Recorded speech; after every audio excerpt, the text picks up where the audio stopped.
Pagi tadi saya sempat searching, ada persamaan apa ya, pemikiran Soekarno dan pemikiran dari Cak Nur. Ternyata sangat-sangat relevansi, sangat-sangat kuat, karena semuanya berkaitan dengan pembaruan pemikiran politik maupun pemikiran dalam keislaman.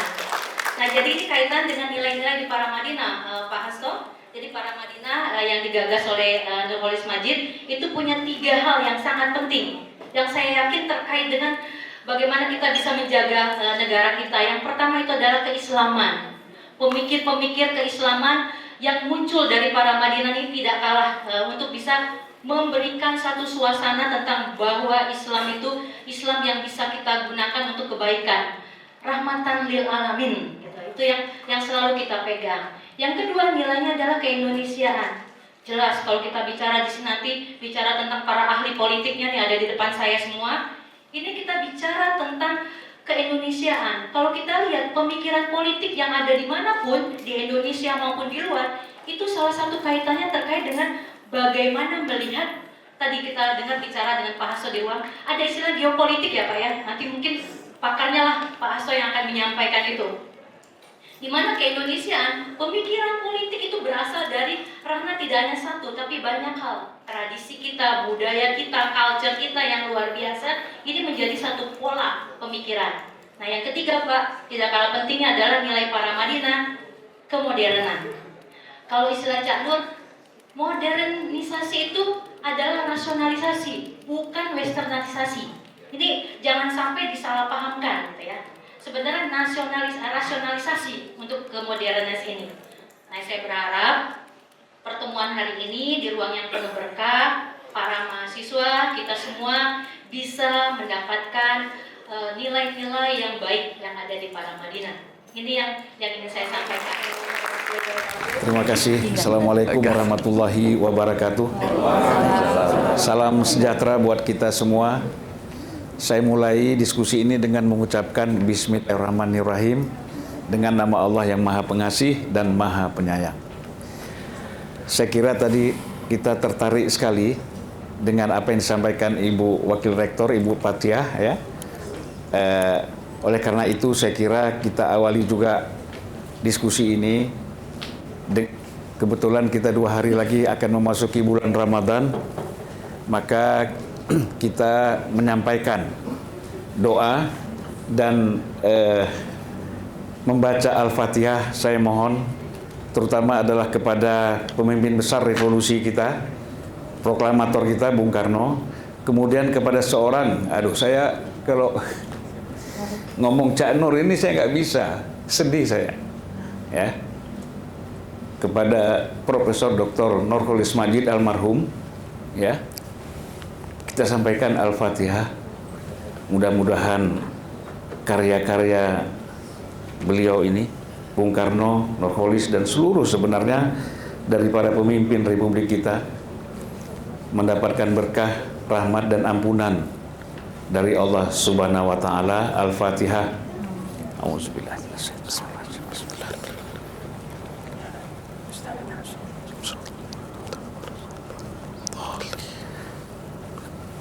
Baiklah, diskusi kita pada hari ini sudah dijelaskan tadi oleh para pembawa acara bahwa kita membahas tentang tesis yang telah ditulis oleh Sekjen PDI Perjuangan, Mas Hasto Kristianto, yang sebenarnya di beberapa media sudah terpublish, tetapi tidak dalam bentuk diskusi.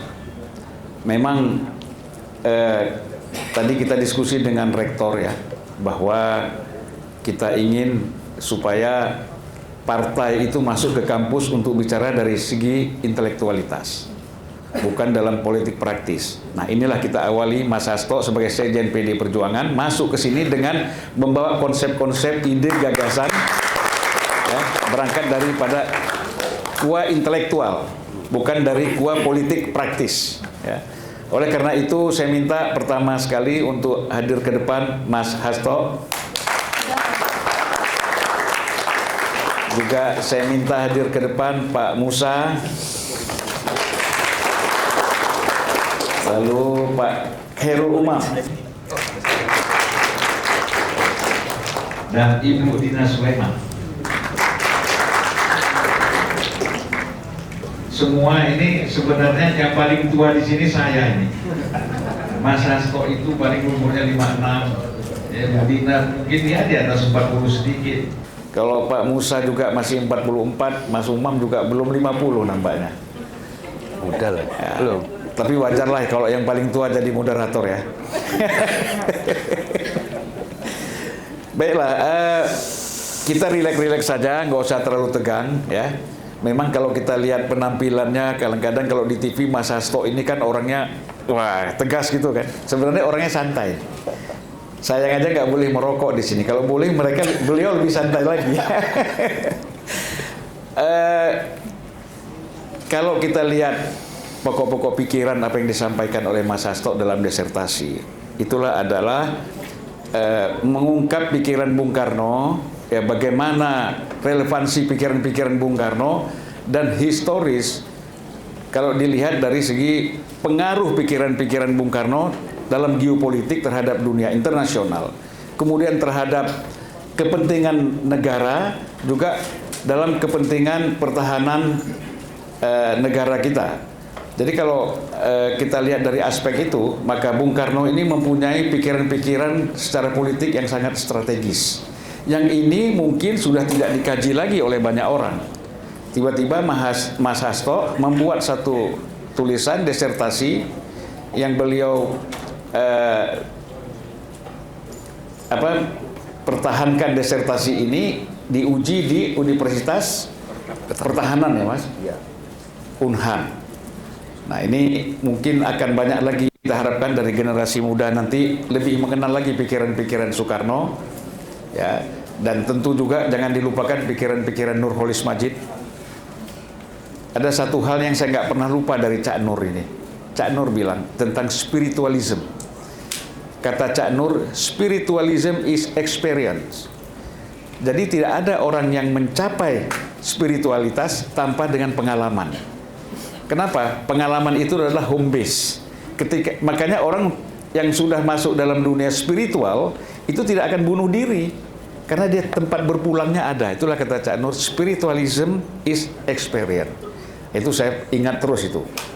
Ya, jadi luar biasa yang bisa kita ambil dari hikmah dari pikiran-pikiran Cak Nur.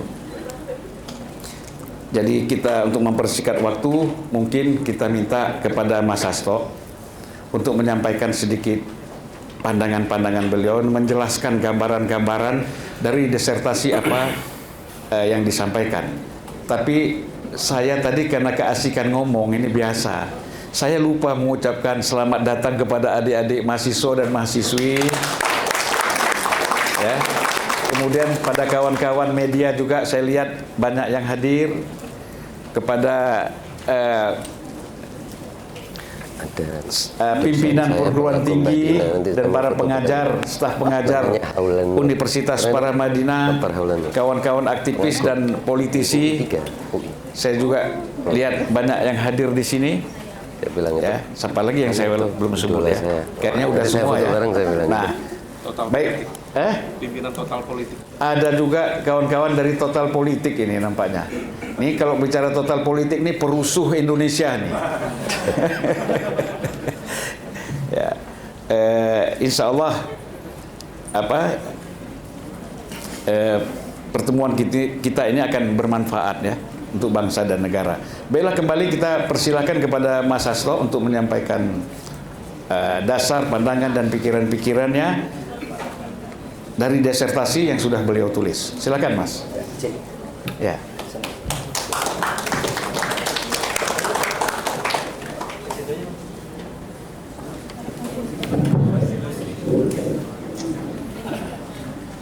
Terima kasih. kasih. Assalamualaikum warahmatullahi wabarakatuh. Waalaikumsalam. Salam damai sejahtera untuk kita semuanya. Mari kita bersama-sama bunyikan salam nasional kita, yaitu salam Pancasila seperti ini. Salam Pancasila. Salam Pancasila. Merdeka. Merdeka. Baik, terima kasih, tepuk tangan yang meriah buat kita semuanya. Luar biasa, yang saya hormati dan saya banggakan Profesor Dr. Didi Rabini, Rektor Universitas Paramadina, yang dalam hal ini diwakili oleh Ibu Dr.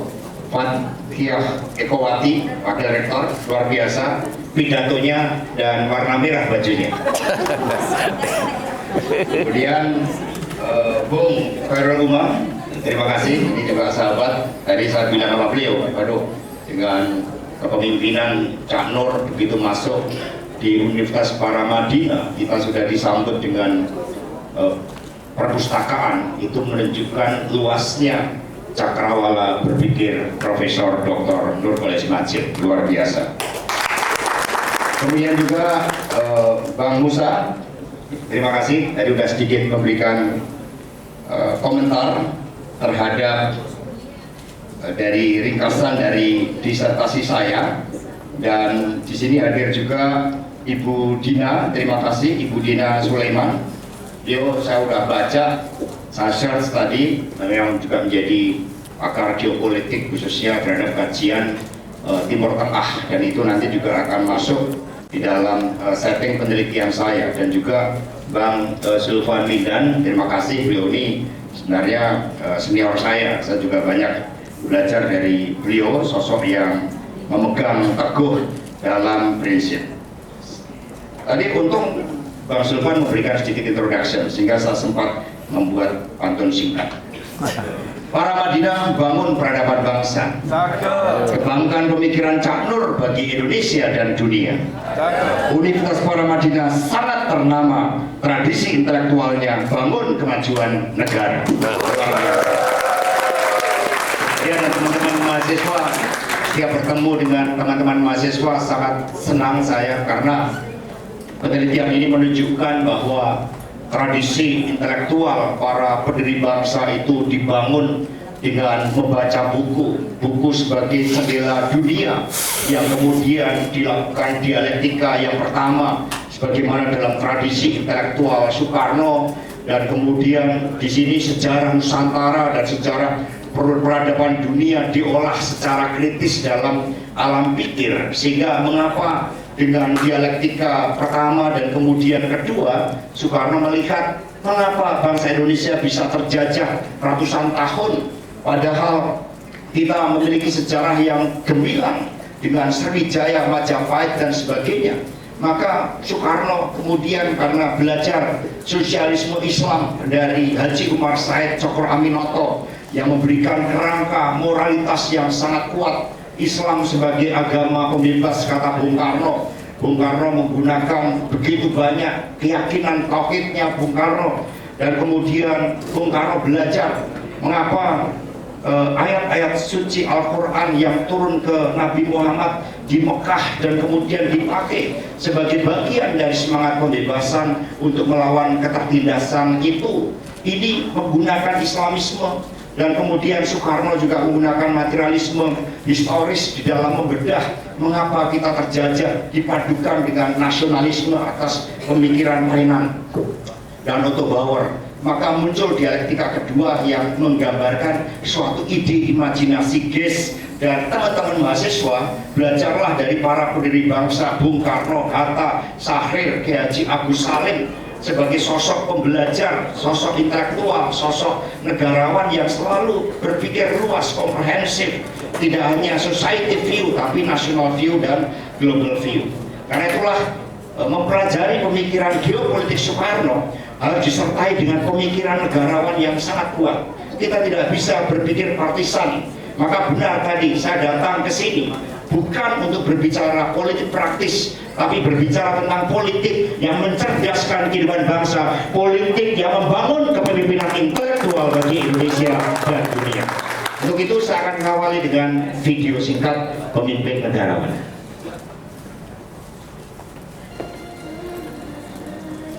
Dikerasin dikit. Indonesia, negara besar dan beragam. Kekayaan Indonesia tersebar di hampir seluruh negeri yang membentang dari Sabang sampai Merauke. Indonesia juga kaya dengan budaya dan suku bangsa yang beraneka ragam. Indonesia berdiri dengan semangat nasionalisme yang tinggi, tetapi tidak melupakan peranan global. Sejak kemerdekaannya, Indonesia menjadi negara yang diperhitungkan di kancah dunia dan menjadi negara kunci di kawasan regional. Indonesia bukanlah pemain baru di dunia internasional. Di saat baru pulih dari revolusi fisik, Indonesia mampu menyelenggarakan Konferensi Asia Afrika di Bandung pada tahun 1955. I am proud that my country is your host. It is a new departure in the history of the world that leaders of Asian and African peoples can meet together in spite of diversity that exists among its participants. Let this conference be a great success.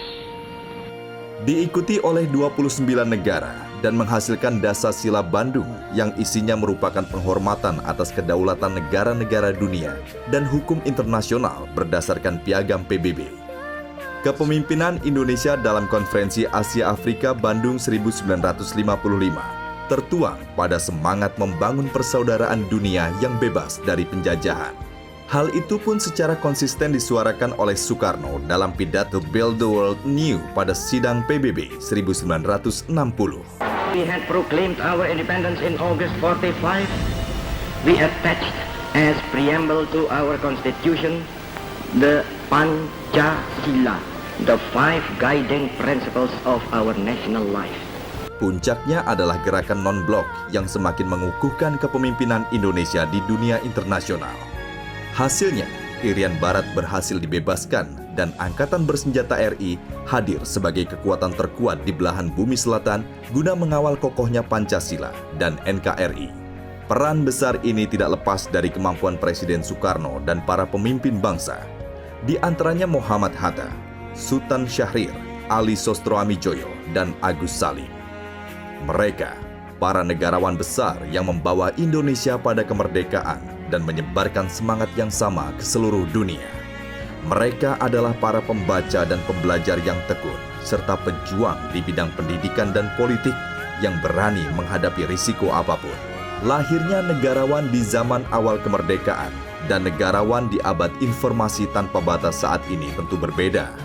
Negarawan saat ini dituntut berpikir global bertindak lokal, menghasilkan karya lokal yang mengglobal, hingga mampu membawa Indonesia dalam persatuan, kedaulatan, kemajuan, kesejahteraan, dan kedamaian. Seorang negarawan adalah ia yang berintegritas dan berpegang teguh pada Pancasila dalam merumuskan kebijakan publik, sehingga mampu memberikan manfaat sebesar-besarnya bagi kepentingan rakyat. Di era teknologi informasi atau revolusi industri keempat ini, tantangan memajukan Indonesia tentu lebih besar. Namun negarawan sejati pastilah mampu membawa bangsa Indonesia menjadi bangsa yang lebih besar di masa depan. Kita berikan tepuk tangan yang meriah. Jadi tidak mungkin kita menjadi pemimpin tanpa melalui tradisi intelektual. Kepemimpinan intelektual kita akan punya suatu daya imajinasi bagi masa depan, apalagi dengan membaca buku sebagaimana Cak Nur lakukan, kemudian dibumikan di dalam berbagai problematika rakyat, bangsa, dan negara. Sehingga pada tahun 70 beliau begitu visioner mengatakan bahwa Islam yes, Partai Islam no, itu merupakan gambaran dari pemimpin visioner seperti Profesor Dr. Nurul Majid. Karena itulah buat teman-teman mahasiswa, mulai hari ini tiada hari tanpa membaca buku, tanpa berdialektika dalam alam pikir, karena Anda akan punya gambaran masa depan kita, bagaimana seharusnya dengan geopolitik Soekarno kita membangun kepemimpinan Indonesia bagi dunia. Ini yang harus kita lakukan. Karena itulah tradisi intelektual Soekarno, juga Hatta, juga sama dengan Haji Agus Salim, berpikir keluar, outward looking. Kita sekarang melihat problematika yang sangat serius.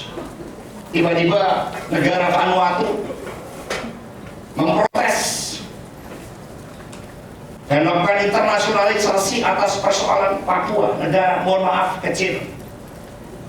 Singapura tiba-tiba punya suatu inisiatif pada tahun 2018 mempertemukan antara Donald Trump dan Kim Jong-un. Dan terakhir kemarin bagaimana Tiongkok dengan visi geopolitiknya membangun persaudaraan dunia sehingga mampu mempertemukan antara Iran dan Arab Saudi. Itu seharusnya tugas kita, karena kita lahir sebagai bangsa untuk bertindak keluar, bukan impor looking dan bertikai sesama anak bangsa karena kita menjadi jago kandang, saudara-saudara sekalian.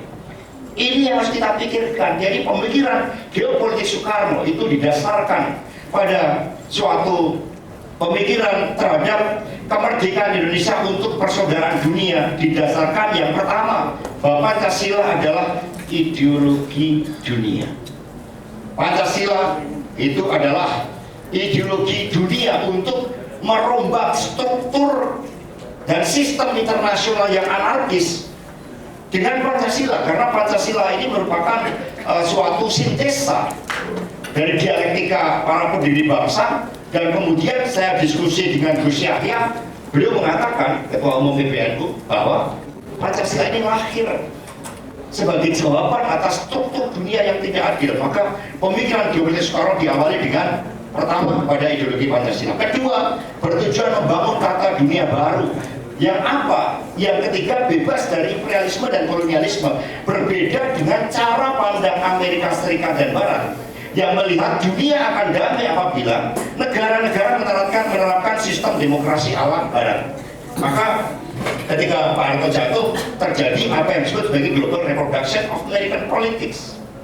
Kalau kita dalam pandangan para pendiri bangsa kita, dunia akan damai apabila bebas dari imperialisme dan kolonialisme. Maka kita mengadakan konferensi Asia Afrika. Itu modelnya imajinasi. Kita nggak punya dana. Konferensi Asia Afrika ditujukan untuk PR yang sangat besar bagi Soekarno agar Irian Barat diintegrasikan. Karena secara geologi, secara historis memang Irian Barat bagian dari kita. Semua dipakai oleh Soekarno. Ini yang namanya mahasiswa-mahasiswi. Level of hospitality-nya itu tertinggi. Teman-teman mahasiswi jadi relawan, membawa lilin, ada asbak untuk menyalakan rokok para tamu delegasi konferensi Asia Afrika. Sampai sedetail itu, saudara-saudara sekalian, di dalam merancang suatu konferensi yang merubah tata dunia, karena di sini kekuatan anti penjajahan itu muncul dan ditentang oleh Amerika Serikat saat itu. Dan di situ Soekarno menciptakan hukum internasional. Kita punya rasa percaya diri. Ali Sastro Amijoyo luar biasa. Kiai Haji Agus Salim dalam kesederhanaan beliau, tetapi alam pikirnya, alam rasanya begitu luas, menjangkau, mengatasi berbagai perbedaan-perbedaan, sehingga diadakan konferensi Asia Afrika. Kita ciptakan hukum internasional sebagai basis bagi kita untuk pembebasan Irian Barat dari kolonialisme Belanda. Ini dengan suatu idea over opinion, itu pemikiran. Jadi teman-teman mahasiswa, kalau Anda punya idea, itu sekiranya tidak mungkin, Anda sudah masuk track pada jalan Soekarno. Kalau Anda punya pikir, wah nanti lulus IP-nya 2,5, biasa itu. Tapi Anda harus menjadi terhebat, karena para pendiri bangsa sudah mengajarkan bahwa mahasiswa ini merupakan suatu dunia untuk mengembangkan kebenaran intelektual. Kata Albert Einstein, imagination is more important than knowledge itself. Kan ini yang harus kita lakukan. Jadi kembali pada pemikiran geopolitik Soekarno, kita bertindak keluar. Setelah ada konferensi Asia Afrika, ada perempuan Asia Afrika, ada dokter anak Asia Afrika, karena Soekarno ingin anak-anak Indonesia tidak stunting, tingginya 170 cm, maka ada buku Mustika Rasa, kecukupan gizi dari Indonesia yang merupakan negara yang begitu kaya dengan makanan dan bumbu-bumbuan itu. Lalu ada mahasiswa Asia Afrika. Sekarang mana mahasiswa Asia Afrika? Anda pimpin, gagas, karena pemikiran Cak Nur itu lintas masa waktu tertentu, beyond the universe, apalagi Indonesia. Sehingga Anda sepakat spirit itu. Untuk dulu ada yang memimpin, Bapak Emil Salim memimpin mahasiswa Asia Afrika. Ada wartawan Asia Afrika, wartawan mana? Apakah kita punya leadership bertindak keluar? Ini ada satu gerakan antara state dengan civil society di dalam menunjukkan kepemimpinan Indonesia pada saat kita masih miskin, tetapi kaya dengan gagasan daripada kaya miskin dari gagasan. Nggak ada. The power of idea ini yang jauh lebih penting dalam teori geopolitik Soekarno. Itu yang kedua tadi, membentuk tatanan dunia baru dari pemikiran geopolitik Soekarno. Yang ketiga, bebas liberalisme. Keempat, membangun solidaritas bangsa. Kelima, berorientasi pada struktur dunia demokratis yang berkeadilan. Mengapa ada perang? Perang Eropa itu pada dasarnya perang agama.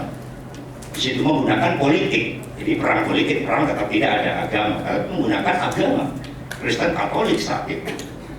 Sama, perang dunia pertama, perang dunia kedua. Mengapa dunia selalu dihadapkan pada situasional yang anarkis? Maka kita ingin membentuk suatu struktur yang damai. Caranya bagaimana? PBB harus direform. Agar apa? Agar tidak dikendalikan oleh 5 negara yang punya hak veto. Ini implementasi dari pemikiran geopolitik Soekarno yang kami sebut sebagai progressive geopolitical coexistence, yang terdiri dari 7 instrumen of national power. Yang pertama itu adalah demografi. Bagaimana praktek demografi yang isinya adalah kependudukan, sosial, budaya, dan gizi, di mana ini menentukan dan ini bisa bertindak sebagai instrumen of national power. Mohon maaf karena kurangnya pandangan pemikiran geopolitik Indonesia untuk dunia. Ketika kita rundingan dengan Singapura, Singapura saja tadi punya gagasan mempertemukan Donald Trump dan Kim Jong-un. Singapura ini mohon maaf dari wilayahnya kecil, tetapi mengapa dia mampu menggunakan instrumen geostrategi, geoekonomi, ini straight to the point, untuk melakukan kontrol atas Indonesia. Mengapa ketika kita rundingan FIR, kita kemudian memberikan 30.000 feet yang jalur komersial secara ekonomis bagus kepada Singapura? Karena kita rundingan, kita tidak menggunakan instrumen of national power demografi ini. Ini ada 3 juta. Ketika Bung Hatta mendapat laporan bagaimana pejuang kita dalam perspektif kita, Harun, siapa namanya Pak Harun? Isman Harun digantung. Bung Hatta yang mengatakan, menjawab, mulai hari ini saya tidak menginjakkan kaki di Singapura. Artinya ini adalah moral force. Ini the power of demografi. Kita nggak pernah gunakan.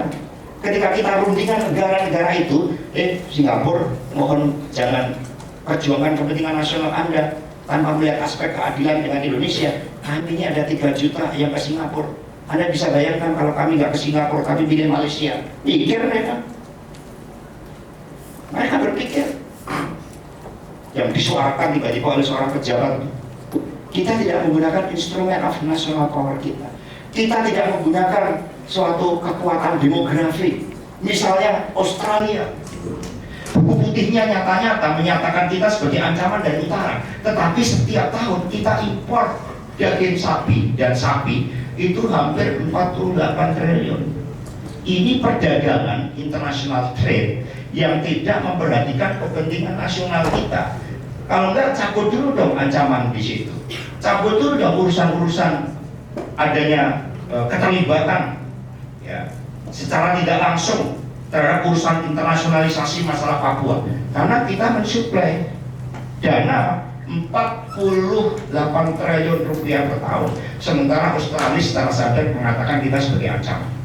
Kedelai, di IPB ada Prof. Ali melakukan riset yang luar biasa. Kita import kedelai hampir sekitar 51 triliun rupiah. Mengapa kita tidak berdikari? Padahal esensi dari pemikiran geopolitik Soekarno, kita bertindak keluar menggunakan seluruh instrumen of our national power kita. Belum tata ruang geopolitik, kita mengamankan Samudra Hindia terhadap asylum seekers ke Singapura. Bung Herol ini kan lama di Australia. Yang namanya asylum seekers di Australia itu menjadi bencana. Begitu ada yang datang sedikit, kita menjaga keamanan terhadap imigran gelap yang akan ke Australia. Tapi apa yang kita peroleh? kita tidak menggunakan instrument of our national power itu untuk melakukan suatu deal-deal bagi kepentingan nasional kita. Karena itulah sebenarnya pemikiran geopolitik Soekarno itu pada dasarnya adalah penggunaan suatu konstelasi geografis kita berdasarkan dinamika politik internasional di dalam memperjuangkan kepentingan nasional kita. Dan kami, tahapan penelitian ini dengan mengkonstruksikan terlebih dahulu teori geopolitik Soekarno yang kami sebut sebagai progressive geopolitical coexistence, dan kemudian setelah kami konstruksikan secara utuh, kami uji konfirmatori dengan menggunakan SEM dan dilihat pengaruh-pengaruhnya, dan ternyata untuk membangun kepentingan nasional kita termasuk pertahanan negara dalam pengertian yang luas, yang paling penting itu adalah politik. Politik itu di dalamnya ada hukum, ada diplomasi. Jadi teman-teman mahasiswa dari sekarang mulai hari ini kuasai bahasa asing minimal 2 kalau mau menerapkan pemikiran geopolitik untuk bertindak keluar. Yang kedua, kuasai ilmu pengetahuan dan teknologi, riset dan inovasi. Karena Soekarno telah melakukan pemetaan koridor-koridor strategis kita, seperti Kalimantan itu sebagai ibu kota kita, kekuatan angkatan udara kita. Kemudian Patimura, di sana ada Patimura di Indonesia bagian timur, sebagai pusat oceanografi terbesar kita. Di situ angkatan laut kita. Jadi penelitian tentang laut, industri maritim, kompartemen maritim itu dibangun di timur. Jawa itu sebagai kekuatan angkatan darat, pusat riset dan inovasi, itu koridor strategis di mana perguruan tinggi diatur berdasarkan koridor-koridor strategis. Sumatera sebagai pusat perkebunan dan pangan, Sulawesi sebagai lumbung pangan, dan kemudian dalam pemikiran geopolitik Soekarno, untuk membangun Indonesia harus berdasarkan koridor strategis dengan melihat konstelasi dunia, di mana masa depan dunia berada di Pasifik. Soekarno melakukan koreksi atas teori Mackinder tersebut tentang geographical pivot yang mengatakan masa depan dunia di Eurasia, di bawah Rusia itu. Bukan, itu di Pasifik. Maka dalam koridor strategis Indonesia ini menjadi penjaga pintu gerbang dari Samudra Hindia.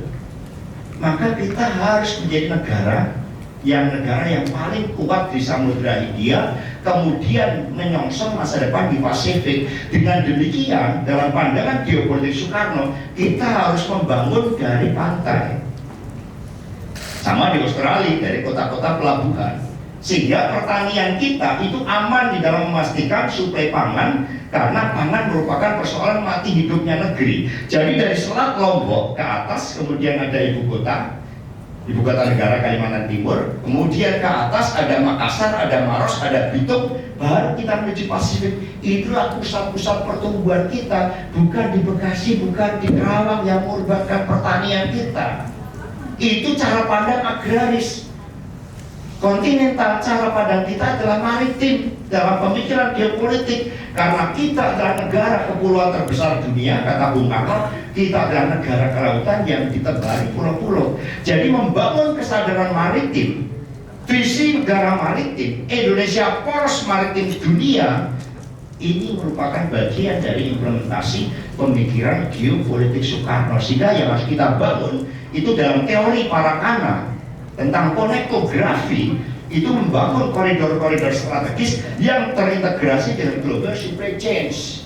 Cuma bagaimana kita terintegrasi dengan global supply chains kalau kualitas SDM kita kurang? Maka Soekarno menempatkan pentingnya nation and character building di dalam pandangan geopolitik beliau, agar penguasaan ilmu pengetahuan teknologi riset dan inovasi itu adalah kepentingan nasional yang paling penting sebelum kita bertindak keluar. Ini kalau dari uji konfirmatori. Maka saya ingin tampilkan dalam sebuah video supaya teman-teman semakin memahami apa itu pemikiran geopolitik Soekarno, dan kemudian saya akhiri. Kemudian nanti kita akan diskusi terutama bagaimana implementasi pemikiran geopolitik Soekarno. Mari kita lihat video tentang geopolitik Soekarno. Sebagai negara besar, Indonesia bukanlah sekedar satu kesatuan geographical entity. Indonesia adalah satu kesatuan kebangsaan dan satu kesatuan kenegaraan yang kuat. Indonesia juga satu kesatuan tekad, satu kesatuan ideologis berdasarkan Pancasila sebagai light star, bintang pengarah yang sangat dinamis. We attached as preamble to our Constitution the Pancasila, the 5 guiding principles of our national life. Pancasila membentuk pandangan geopolitik khas Indonesia dengan menghormati kemerdekaan, kedaulatan suatu negara, dan prinsip koeksistensi damai. Pandangan geopolitik tersebut membentuk keseluruhan konsepsi tentang pertahanan negara. Sebab kata Soekarno, pertahanan nasional hanyalah dapat sempurna jikalau didasarkan atas pengetahuan geopolitik. Soekarno mempelopori pandangan geopolitik kritis yang tidak mengenal penguasaan ruang hidup yang ekspansionis. Pandangan geopolitik Soekarno mengedepankan nilai-nilai kemanusiaan atau internasionalisme yang berbeda dengan pandangan geopolitik klasik sebagaimana disampaikan oleh Rudolf Kielen, Fredrik Ratzel, Alfred Tahir Mahan, Halford John Mackinder, dan Karl Haushofer.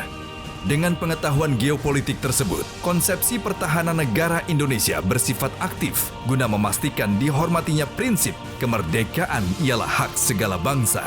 Pelaksanaan politik luar negeri bebas aktif itu membuktikan bagaimana diplomasi luar negeri dan diplomasi pertahanan hadir sebagai satu kesatuan langkah.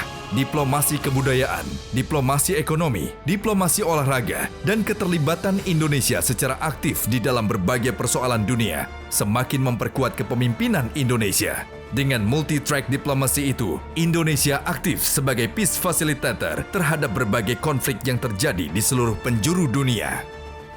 Dengan berbagai catatan prestasi kepeloporan Indonesia, kekuatan Angkatan Perang Indonesia pasca digelarnya Operasi Trikora dan Dwikora hadir sebagai kekuatan pertahanan yang disegani.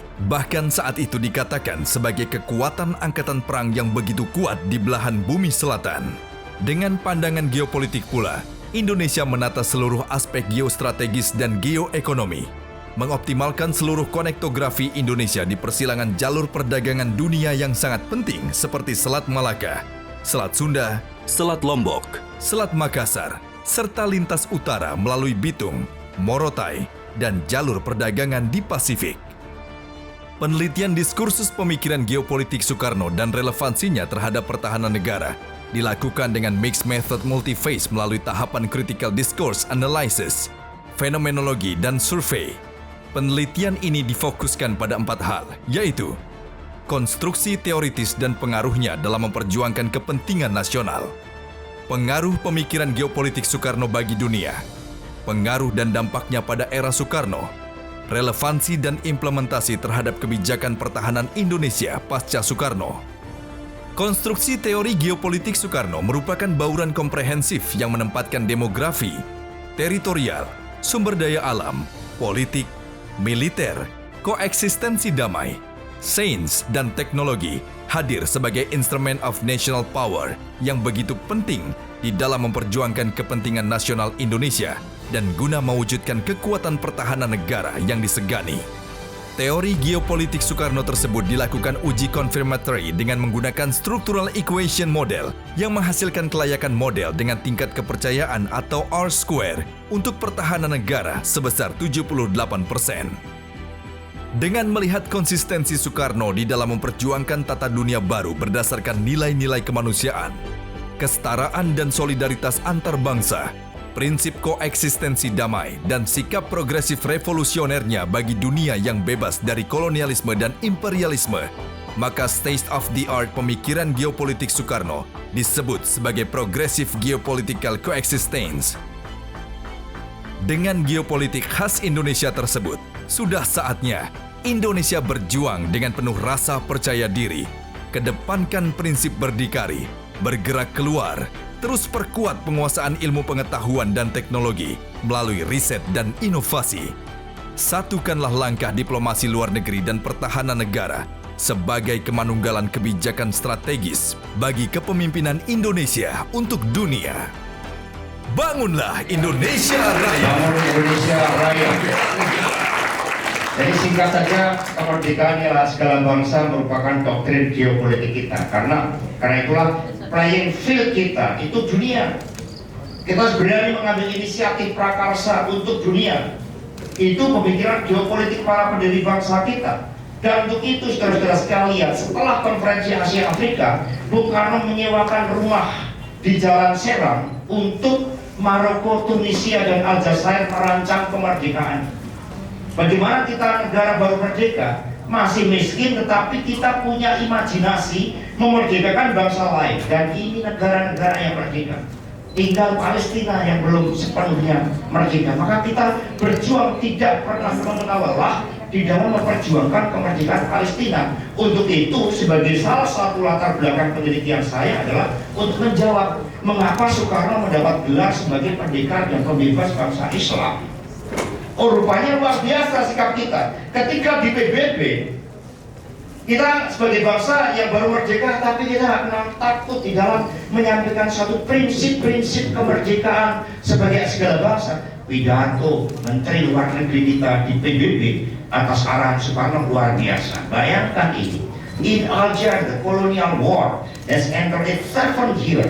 The people of Alger are fighting for their freedom and independence, and will continue to the fight until the victory is theirs. Ini kan keren sekali. Saya selalu kutip untuk menggambarkan bagaimana kita bangsa yang berdaulat di dalam menyampaikan sikap. Sekarang mau datang ke Iran aja mikir. Tetapi saya nggak bisa menyalahkan karena memang pemikiran geopolitik Soekarno, para pendiri bangsa, sudah lama ditenggelamkan dalam tradisi intelektual kita. This is a reality that France must accept. Certainly for our part, we will not rest until this criminal bloodshed and terror perpetrated to preserve the old established order are halted. Dan yang terakhir yang keren, we will continue to give our support to the provisional government of Alger as well as all possible aids. Jadi kita begitu percaya diri di dunia internasional, saudara-saudara sekalian, ketika kita miskin tetapi kita punya suatu imajinasi tentang masa depan. Jadi belajar geopolitik Soekarno, mari kita berimajinasi untuk membangun kepemimpinan Indonesia dalam seluruh aspek kehidupan, melakukan force projection, karena yang kita hadapi adalah kolonialisme dan imperialisme dengan gaya baru. Kami mengapresiasi ketika beberapa yang lalu ada ekspor pete dan jengkol ke Jepang. Banyak yang menganggap ini remeh, tetapi dalam perspektif geopolitik ini sangat penting. Setiap hari kita menggunakan mobil Jepang, handphone dari sana, TV dari sana. Setidaknya sekarang orang Jepang makan tempe, jengkol, dan pete dari Indonesia.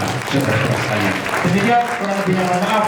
Terima kasih, dan kita mari elaborasi lebih lanjut bagaimana kita punya ide imajinasi tentang masa depan yang membangun spirit perjuangan, dan itu dimulai dari dunia kampus. Terima kasih. Wassalamualaikum warahmatullahi wabarakatuh.